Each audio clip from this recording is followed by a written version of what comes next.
You're watching Griffon Sports Insider, presented by Spine and Sport Physical Therapy. Now, here are your hosts, Brett Easley and Ryan Menley.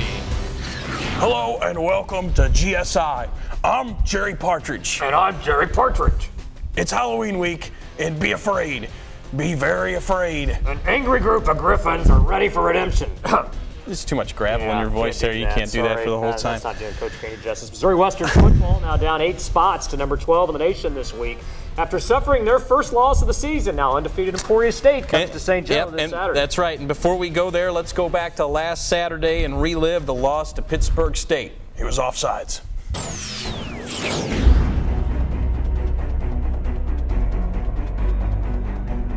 Red, white, and blue ringing true Saturday. Military Appreciation Day at Spratt Stadium. The Griffons busting out the camo, the stars and stripes, and hoping for a repeat assault of Pittsburgh State. The Griffons shocked the Gorillas 63-14 in the jungle last year. This year, things were much different, though. Western ranked 4th in the nation. Pitt ranked 12th, and the Gorillas coming for revenge. Pick it up second quarter. Pitt on the attack. Jeff Siebold avoids a tackle, gets loose, goes 23 yards for the score.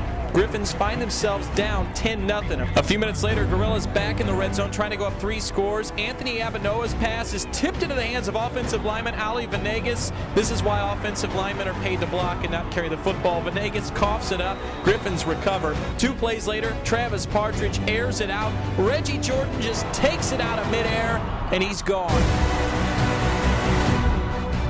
67-yard scoring strike. Griffons within 3. Pitt would tack on a field goal at the end of the half. Western goes to the break down 13-7, very much in the game. Third quarter, though, the tide turns. John Schmiemeyer trying for a 52-yard field goal. Take a listen. Here's the snap back, and this block, he was offside, wasn't he? Offside. It's going to be picked up by Pittsburgh State. There goes Jason Pete to the 40-yard line, and he is going to score.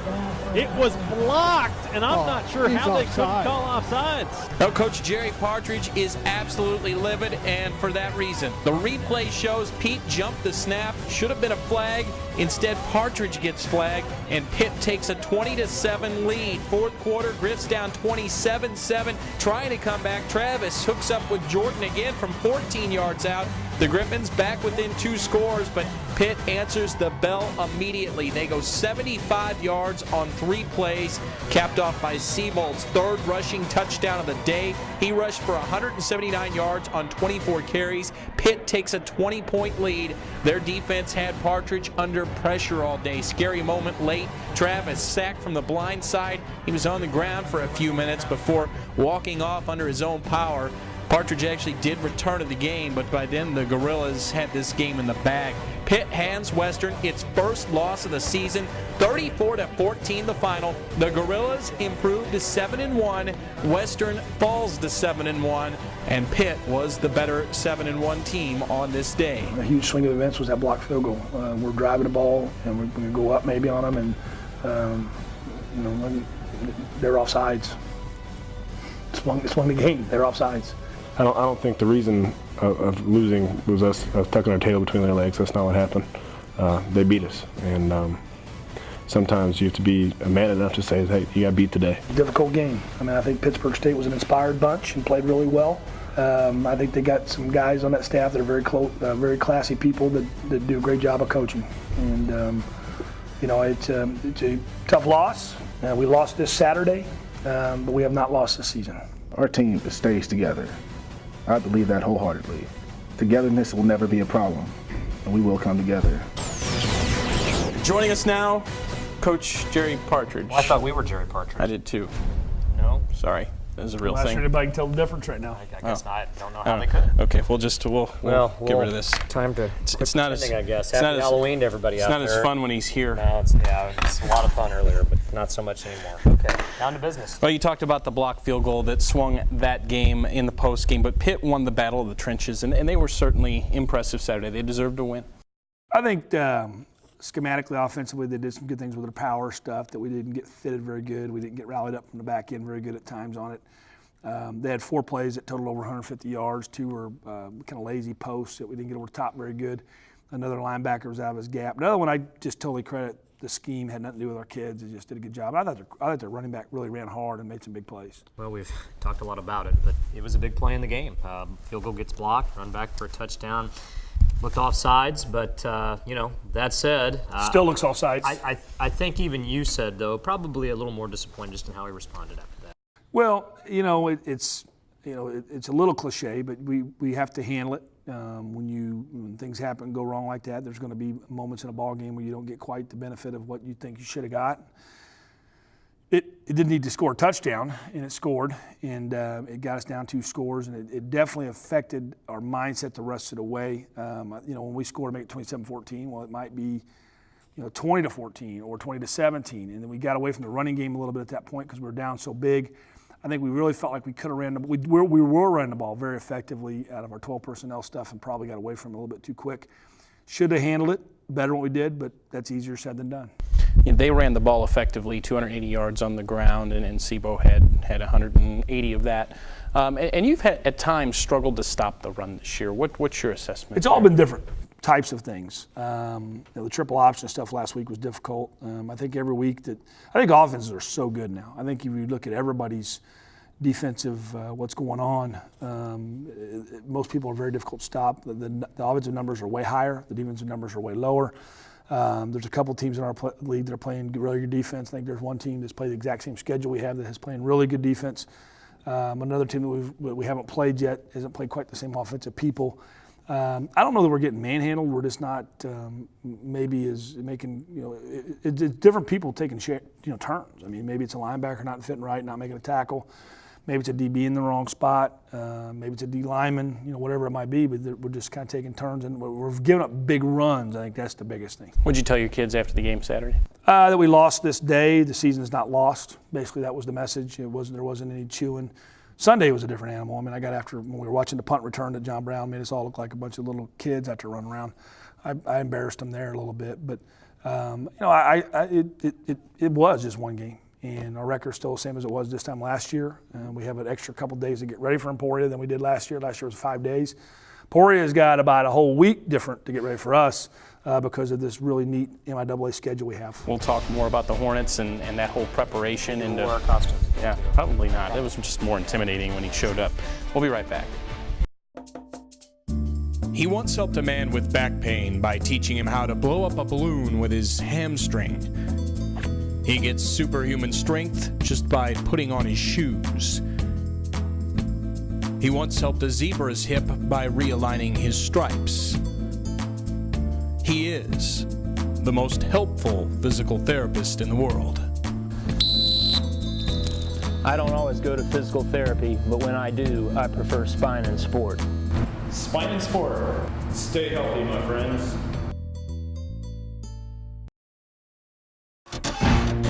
Another big national showdown in Week 9 of the season as undefeated Emporia State comes to St. Joe Saturday. The last time the Hornets and Griffons got together was Week 9 of last season. Emporia was undefeated then as well, and all the Griffons did was go into the Hornets' nest and win 57-28. Prediction for 2013, Bo? We gotta cut you down. Stick 'em, ha ha ha, stick 'em. Stick 'em, ha ha ha, stick 'em, gonna put the Well, it's Halloween week. We're all dressing up, but in the spirit of Halloween week and the camaraderie, we've got Big Max dressed as Big Bo. And when you dress like Big Bo, that means you get to make the big prediction. Griffin's coming off their first loss. Max, bring us through. What's it going to be this week? Well, Max, I know you don't talk, but you got to give us a prediction more than total pain. I believe these are mine. Okay, well, now we get somebody that we know we're going to get some words. Bo, we need a prediction. Bring us through. I know you're mad. We're all mad. What's it going to be this week against Emporia State? Griffs roll 937-7. 937-7. No one ever wins games like that, Bo. Total sting. Said there would never not be total pain ever again. He would never jump off the bandwagon again. So that's your result. All right. Okay. All right. We'll just roll on and go with it. Emporia owns the MIAA's most prolific offense, 49 points per game. They're averaging 584 yards per game. They've got a sophomore quarterback who replaced another good one in Tyler Eckenrode last year. Brent Wilson, first year as a starter, 2,300 yards, 27 touchdowns. Obviously, offensively is what's got them undefeated right now. Well, they're throwing the ball extremely well. The Wilson kid has been accurate, throwing the ball really well, getting to where he needs to go quickly. He runs well, too, so he keeps you a little bit on your heels a little bit, not just coming after him, putting your ears back because he'll hurt you with that. They got a couple receivers catching a lot of balls, making a lot of plays. Defensively, they're doing enough to win big games big. So they're playing really well. It's not their fault. They've had that schedule. They played the schedules in front of them, and they won those games, and they won them handily. There haven't really been a close ball game even. So I'm sure their confidence level is really high like it was last year. Plus, they've had the extra bye week to get ready for us, and they're going to be a really prepared, inspired football team like the girls were last week. Well, with Emporia, you talk about all this offense, but defensively they've played well too. In fact, they've forced a lot of turnovers this year. What are we going to see from the Hornets on the defensive side of the ball? Well, who knows? I mean, they are mostly a four-man front, but there are going to be some other things they probably do too to give us, with an extra week, who knows what they're going to get. And they've got some guys that have had some Raleigh history, S&T history, which they were the flex defense, and so who knows, maybe that's going to be what we see. We're not sure. We have followed Emporia quite a bit through the year. We've been able to watch them a lot on defense. We've watched them a lot and seen them and use some of the things, use their film a lot because of their similarities to us, at least with the down linemen. But they got athletes in the linebacking core, athletes in the back end. Like I said, the skill athletes are really, really good. They have a tight end kid that they leave out there all the time. They can split him out. They can play him in the backfield. They can play him as attached tight end. So they're going to give you a lot of formations to deal with and a lot of different thought processes with their backfield actions and that tight end. What is the key Saturday? Is it striking quickly? And you would think that because they have not been tested yet, as you mentioned. They've been in a lot of blowouts. Is maybe trying to jump out early? That's what happened last year. You jumped out early and boom, it was over. Well, that was as thorough a first half as we've ever played. I mean, just thoroughly dominant. And every scoreboard for sure, but also yardage and first downs. It was really, really a quick get on them, get after it kind of thing. And I think they responded better in the second half and really had a good second half offensively for sure. Defensively, we kind of just started running the football is what we did. But, I don't know. It's like every week. We need to win the turnover battle. I'm going to give you all the coach speak again. But we need to out-physical them, and we got to keep the big plays from happening in the passing game. It's really similar, and we've said this a lot, how this year's played out, kind of like last year, this time, through 8 games, 7-1. This year, through 8 games, 7-1. Now, obviously, the loss was to a different team. Another win was against a different team. But the question always comes, well, golly, you learn more about your team when you lose. Obviously, you want to win them all. We haven't. Last year's team, we know how they responded. How do you expect this team to respond? That's the great question. I don't know. And we'll find out, I guess. And that, when Missouri Western's #1 fans at the media luncheon asked, how are you going to get your team? What are you going to do to get them corrected? And we're going to practice on Tuesday, and that's what you do first. And I think we'll be all right. I think a lot of the kids that were part of that are part of this now. Certainly the leadership of our offense was part of that. There's some kids on our defense that were part of that. I think our kids will play well. What we did last Saturday really doesn't have effect on this Saturday if you don't let it. And it's going to be whether we're the better football team than Emporia State on Saturday. Traditionally, this program has always responded well when they've got their back against the wall. Can you explain that?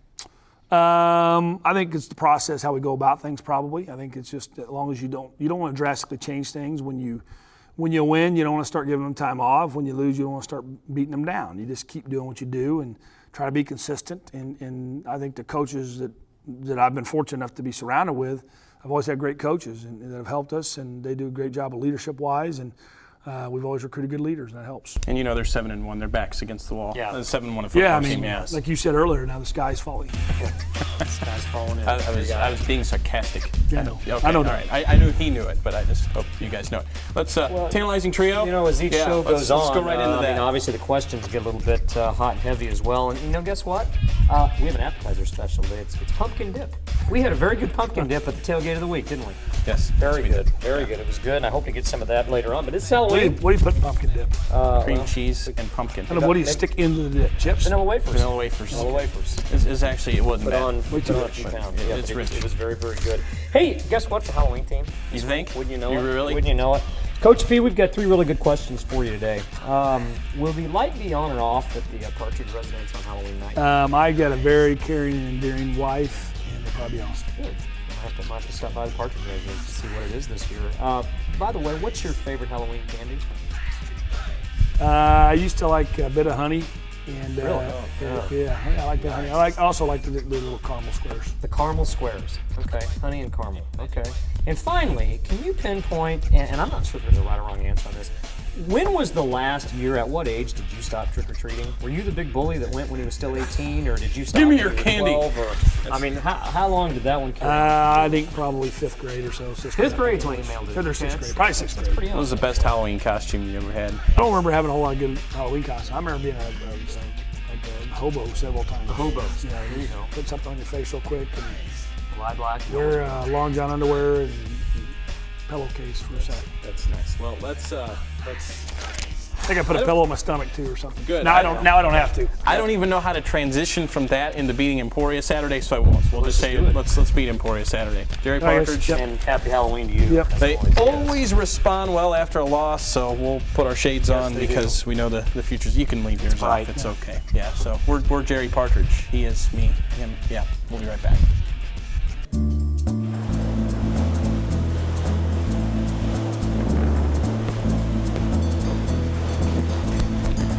At neck deep, 700 cubic centimeters of blood is displaced from the extremities back to the heart. What I'm trying to say is, aquatic therapy gets your blood pumping. Now David Bass is going to sling him to the ground, his second sack in this football game. Spinal sport treatment with Fred, his methods are extremely different from anybody I've ever been with because he takes your injury and breaks it down to a T. I came here right after I had my bone spur surgery for my left foot. He broke my body down, so he kind of went in and took it step by step from my hips down to my knees, to my calves, to my ankles, and fixed everything. I recommend Spinal Sport because of Fred. He has a passion for his athletes and getting people back to where they need to be. Come on, go Griffons. Well, one of the greatest Griffons in Missouri Western football history came back home to St. Joe last weekend. Chicago Bears defensive end David Bass spending the bye week back on the sidelines at Spratt Stadium. Bass, of course, in his rookie year in the NFL, and it's been a wild first year.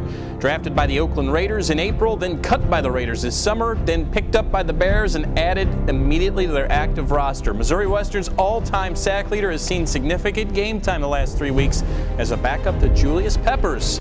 He says it's been a fun ride so far. Yeah, it's crazy. I mean, I'm right now behind Julius Peppers. I'm in rotation with a guy named Shea. We had some injuries early in the season for our 2D tackles, so they moved Corey Wooten, the other defensive end, to a 3-tech. So now I'm in full rotation as a third defensive end. So right now I'm loving it. You know, you're going to have rookie mistakes, things I need to learn, but I got to learn on the go. Just pinpoint one thing, because in the NFL, you got all your technique got to be sound. Everything from your steps, your hands, to pad level. And if it's not, it's going to show up on film, because it's a reason why, you know, not everybody makes it. Did you splurge on yourself at all? No, I ain't splurged on myself. I got, you know, needed and took care of, you know, my mom, things like that, and trying to pay off, you know, the school and things like that, help my brother out, but I ain't bought nothing too big. Got me a place though in the car. Okay. So I guess that's splurging enough for me. What kind of card you get? I got a 13 Charge RT. That's nice. It's cool. Give me where I need to be. Well, Brady also bought himself a nice watch. A very modest guy, and nice to see him doing well. Well, it is great to see him doing well. Better than your watch. I have a feeling. I would agree with that. You know what? It's also nice to see Missouri Western volleyball doing well. The Griffons are hovering around the 500 mark, but things have just felt differently this year. The Griffons recently took 11th ranked Washburn to the limit before falling in 4 sets. First year coach Marion Carbon definitely has this group more competitive. And with 7 home matches to close out the regular season, the Griffons have put themselves in a position to finish strong.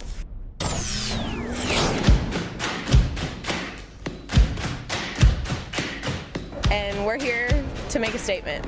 So it's as simple as that. We're really special and we have a lot of good people. You never know who's going to get to kill us at night.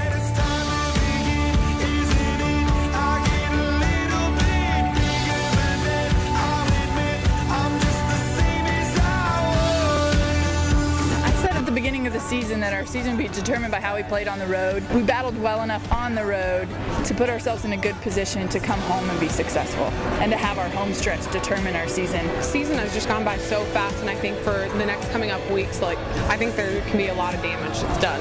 So familiar with this gym, like, we're gonna own it. I'm excited.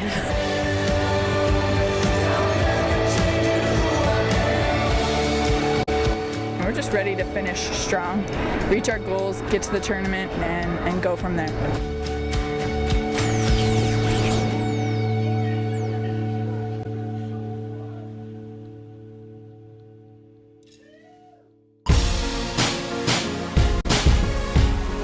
St. Joe's really produced quite a few professional athletes in the last few years. One thing they all have in common is they've all walked through our doors here at Spine and Sport. I've done stuff that I've never done at any other physical therapy place, and I've been to a lot of physical therapists. I recommend Spine and Sport because it's Ray. He has a passion for his athletes. I would recommend Spine and Sport to anybody from your average athlete to your professional athlete. Train like the pros at Spine and Sport.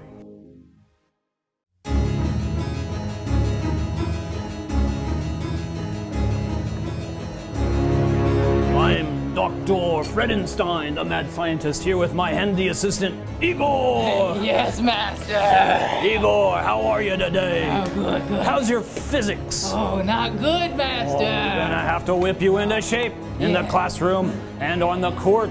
Yes! We are going to create the ultimate athlete with vibration therapy. Today, we are going to learn about vibration. Igor, this will improve your flexibility. Oh. Flex, Igor.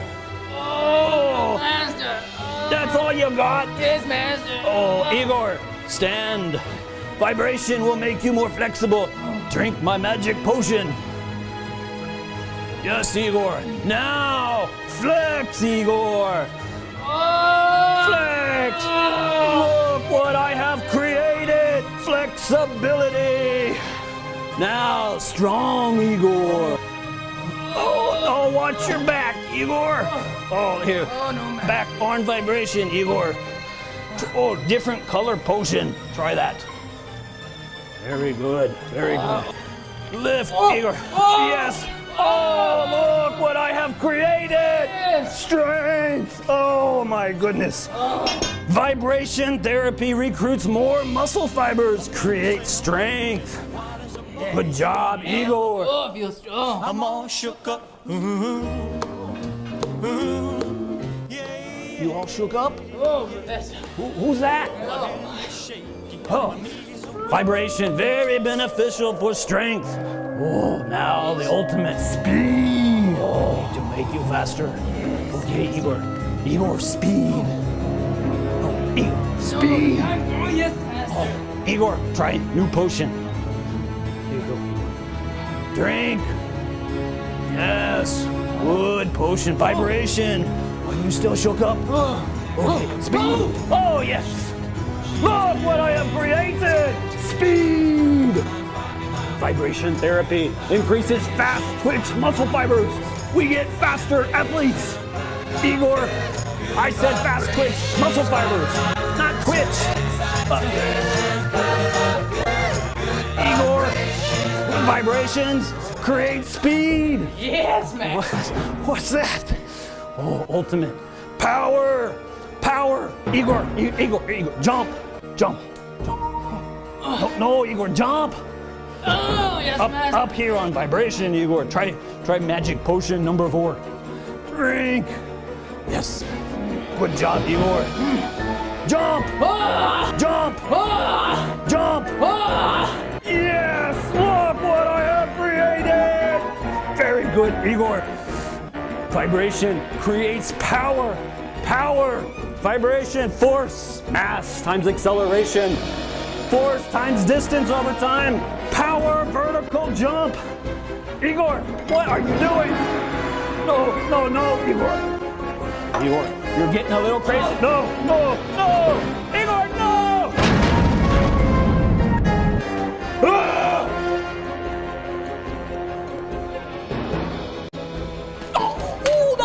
No, Igor, wait. Look what I have created.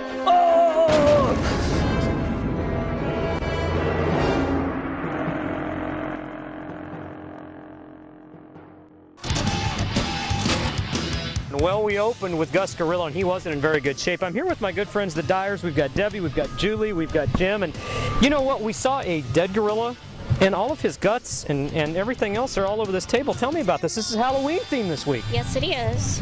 Talk about what we've got here. Let's see, we have a mummy with spinach and artichoke dip. We have gorilla brains chili, gorilla guts corn salad dip, a pumpkin cheese ball, and a lovely pumpkin and Cool Whip dip. Well, it is very lovely, and you know, with a lot of guts and gore and brains all over the place. You guys are our Tailgate of the Week winner. For being our Tailgate of the Week, you get $50 to Hy-Vee. Compliments of Griffon alum Scott Graham. Play Emporia State next week. Hornet tailgate theme, maybe? We'll work on it. We'll be here. Okay, if you want to be our Tailgate of the Week, be as festive as the Dyers are. Well, get your grills back out this Saturday as the Griffons try to avenge their first loss of the season, take on Emporia State at 1:30. Need to see a big crowd. Before that, come get a sneak peek at the new look men's and women's basketball teams this year. The 10th annual tip-off party is Wednesday night. Hard to believe we've been doing this for 10 years now. Seems like we just did year one, but you know, it's a neat event. It's one of the best student events we do all year. Admission's free. You get the first 500 get a free t-shirt, pizza, and refreshments. And going to be a slam dunk contest, a three-point contest. Teams will scrimmage a little bit. It's a really fun event, and I'd love to see everybody out Wednesday night at 7 o'clock. Also, Pink Week just finished up, and that was a successful week as well. You know, it is. The 5th annual Pink Week, we had a $1,500 goal, and we raised funds for about 10 days worth of time. 2 home soccer games, 2 home volleyball games, and we got to our goal Saturday night. We raised a little over $1,500, and all to a great cause. We donate those funds to the Breast Center at Heartland Regional Medical Center. You know, we've raised $5,500 in 5 years now. Well, that's a great cause, great to see, and we keep raising money all the time. Well, it is, and you know, I'd like to thank the men of Phi Beta Sigma. They're the fraternity that kind of partners with us on that as well. They do a great job, and $5,500 in 5 years is outstanding. Your thoughts? Yeah, that's great. What I thought. That is GSI for this week. We'll see you Saturday for Griffon football, 1:30 against Emporia State. We do need a big crowd. Wear gold, painted gold, go Griffs. Total pain.